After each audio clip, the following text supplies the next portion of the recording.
Tcharan! Heto na ang homemade bulalo! Oh no, believe it or not, ang sarap niya. Mapatag init o mapatag ulan, bulalo is bulalo. Ito kasi ang favorite luto ni Daddy James, kaya ayan, nagpaturo ko sa kanya paano niya ginagawa ang bulalo. Pero basta hiwa ang sibuyas, pas tayo dyan. Ganda kaya ng mood ko para umiyak, no? O siya, simulan na natin. Isalang muna ang pressure cooker na may water na nilagay natin yung beef chunks, sibuyas at saka onion leeks.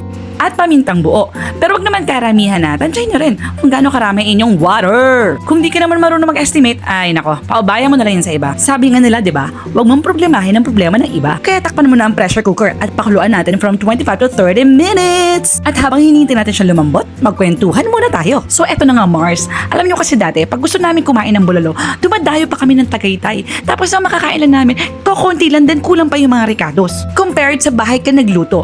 As in, one to sawa, ang sarap. Sky's the limit. Pero alam mo kung anong pinaka-the best pag sa bahay ka nagluto? Yung bonding time. Yun ang panalo. Kasi di mo kailangan magmadali, di ba? Unlike dadayo pa kami sa malayo para lang kumain ng bulalo. Ubus oras mo sa traffic. Mainit na ulo mo. Plus, pag uwi mo, gutom ka na naman. Nga, di ba? Oops! Malambot ang ating baka. Balik na tayo sa lutuan portion. Ilagay mo na yung mais. Syempre, ang bulalo, hindi pwedeng walang mais. At alam mo ba ang mais? Mayaman to sa fiber. May vitamins and minerals ito at source din siya ng energy. May antioxidants din ito. Bakit? Malaya ka magtanong kay Google. Sorry naman, mahirap kasi i-pronounce yung mga terms eh. At saka mas maganda, basa-basa din, di ba? Lusot na ba? Ayan, pwede na natin ilagay ang patatas kasi matagal siyang palambutin. Huli natin ilagay ang peche baguio para hindi siya malusak. Then, timplahan na natin ng patis. 3 sandok muna ang nilagay ko. Pag kulang pa rin sa panlasa ninyo, syempre, timplahan nyo. Hanggang sa makuha nyo ang tamang timpla. Parang pangarap lang natin yan. Hindi tayo titigil hanggat wala tayo sa rurok ng ating tagumpay. Pak, ganun. Ganun kasimple, ganun kadali. Hay, sana naging ulam na lang ang pangarap na pwede mo lang halu-halu and then instant tagumpay na. Kaso hindi eh. Kaya, balik real talk tayo. Naaamoy nyo ba ang naaamoy ko? Syempre hindi! Obviously, nakakagutom yung amoy niya. At sa amoy pa lang, makakalimutan mo lahat ng problema mo. Amoy pa lang yan ha. Paano na pag natikman ko na? Wala pa sa patis. Yun lang, didagdagan. Ano ng half. Han, no coaching please. Paano na lang maniniwala mga viewers ko na pwede na ako iwanan sa pagluluto mag-isa? Nako. Wow! Luto na ang bulalo!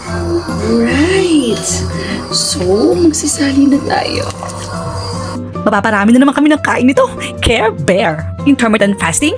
Pass. Calorie deficit? Pass. Homemade bulalo?